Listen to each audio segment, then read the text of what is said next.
he turned to that desperate father and said, I'm going to help you. I'm going to help you, but I'm not going to do it the way that you expect me to do it.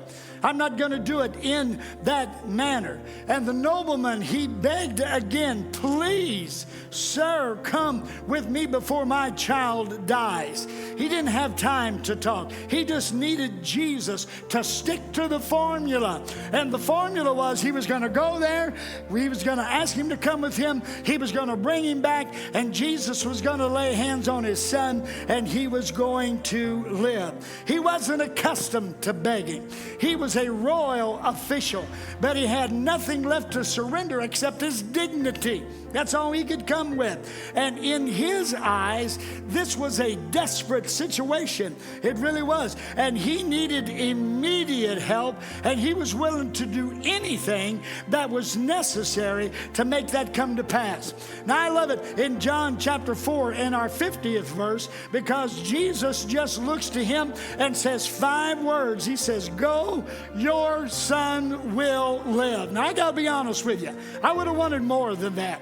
I would have wanted him to look at me and say, hey, Jesus, have you heard from heaven? I would want Jesus to say, I've talked to the Father. I've been in touch with him. I'm speaking prophetically. I'm telling you there's going to be a healing. I'm going with you, and everything's going to be all right. I would have wanted more than just go, your son's going to be okay.